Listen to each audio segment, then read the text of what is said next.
إله إلا أنت سبحانك إني كنت من الظالمين لا إله إلا أنت سبحانك إني كنت من الظالمين لا إله إلا أنت سبحانك إني كنت من الظالمين لا إله إلا أنت سبحانك إني كنت من الظالمين إنا لله وإنا إليه راجعون إنا لله وإنا إليه راجعون لا حول ولا قوة إلا بالله لا حول ولا قوة إلا بالله لا حول ولا قوة إلا بالله لا إله إلا الله لا إله إلا الله لا إله إلا الله محمد رسول الله إنا لله وإنا إليه راجعون إنا لله وإنا إليه راجعون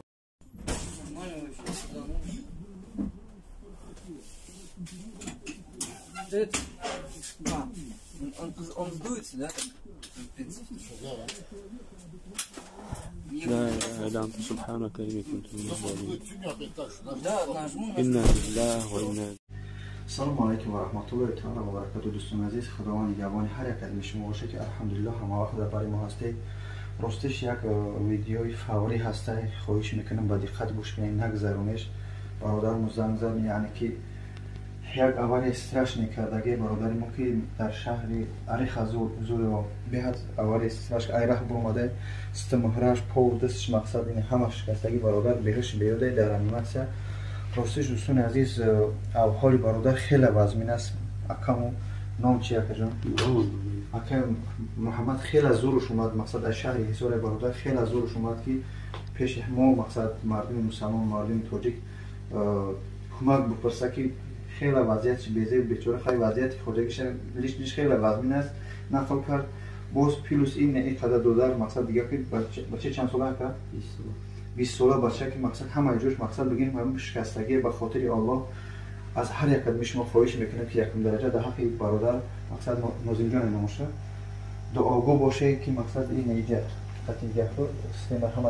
ماندگی وضعیت نگاه کنید به حد وزمین در انیماسیا دوستان عزیز تکرار بانسه نگینسکی در نگینسکی بانسه دوستان عزیز خواهش میکنم از هر کلمت میتونه از پیش بیر خبرش بگیره کلمت که نمیتونه به حقش دعاگو باشه یکم درجه دیم درجه خواهش میکنم از هر کلمت که همین ویدیو را در استوری صوت و مقصد در ایمو و واتساپ و یوتیوب چیزی که داره فرق داره من از مقصد هیچ کدر جلب روی نمیکنم مانیتیزاسیون هیچ مقصد مدخول شد کردگی است که برای من جلب نمیکنم پهن کنه التماس بعد همه اگر که بتونه خواهش میکنم 1 رو 10 رو دم کارت برادرم میمونم رقم برادرم میمونم رقم کی میمونه در اینجا رقم بچه اماکش میشه که بچه اماکش میمونم که مقصد همینجا هست التماس از هر یک کدوم شما احترامانه خواهش میکنم که برادر خیلی وضعیت بیزه و سومی کلامش گفته التماس دیگه کنی خیلی جوان حیف میشه اگر به خاطر الله ما حاضر دست جمعانه یعنی که چه بگم کمک نکنیم دوستان عزیز راستیش میگه که شما چیکار میکنیم ما حاضر اومدیم با جای چقدر ریسک کردیم مردم خوان اینجا همه این متصلی و ریسک مقصد خوان در این بانسه ریسک کردن اومدیم جون ما دست رو پیچوندیم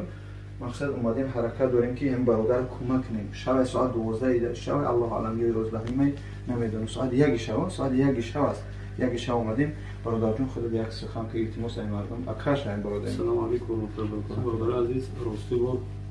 خیلی روز سنگین است و تا اگر انسان از اون بیاد به این کارو مراجعه نمیکند هر چیزی که از دست شما میاد به خاطر الله همچون قرض به ما ان شاء الله رحمان همیشه درختن دعا میکنیم و از الله متعال خانه آن هستیم که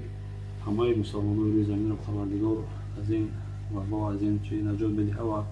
این روزی که به سر ما اومد برادرها خیلی روز سنگین است بچه 20 ساله است واسه با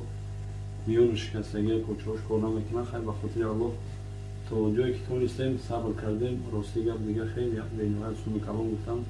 و این برادر از این مراجعت بدیم به خاطر الله خیر کمک بکنیم الله با شما اجر جزیل عطا بفرماید السلام علیکم و رحمت الله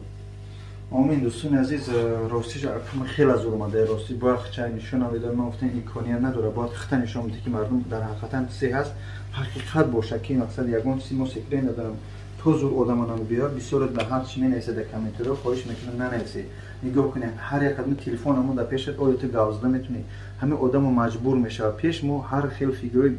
مقصد به اساس به معنی داشتیم. الحمدلله امروز ما سرجم هستیم. چقدر مقصد بلاگرها سرجم شده شدن، مردم مسلمان مقصد تاجیکستان چه کمک‌های میه به خاطر الله، به خاطر معیوبا و مقصد نیازمندا. امروز برادرمون نیازمند نبود تا امروز، نه که امروز دادرش در همه جای غلط دیده، به خاطر اولش خداوند به خاطر دادرش جون شد سرش پیچیده ناموس در سر، به خاطر مردم، به خاطر نقصد پیش هر یک قدم شما خواهش کرده که کمک کنید. به اون خاطر شما خواهش ما را، التماس ما را رد نکرده. در همین کارت برادر چند خیلی میتونه ان شاء الله با اچاد میسپاریم. یعنی برادر شفا بیاره ان شاء الله. فرض شما را اگر هر یک قدم شما را که نیوه ان شاء الله با مردم نیازمند ان شاء الله همین میگردونه، یعنی خیر میکنه، فرض شما برمیگرده. فقط همین دادر ما 20 ساله هست، جوان هست، ان شاء الله از پا بخیزه. من ویدیو هر یک قدم دیدی که چقدر ویدیوش موندم، چقدر استرس نه اول کرده. یعنی خداوند از هر یک قدم شما باشه. گپ بسیار کردیم با خود امان خدا نگهبان تو برادر عزیز. خیلی چی بگم دیگه، جای گفتن نیست. این قلبت پاره پاره میشه در این برنامه. این حال دیدن جوان وقتی مقصد خوش کارش خدمت کرده در راه خدا و در راه اسلام و در راه خلق تاجیک متاسفانه در این روز غلطیده. خدا این روز هیچ کس نشانت با خود امان. خدا سلام علیکم.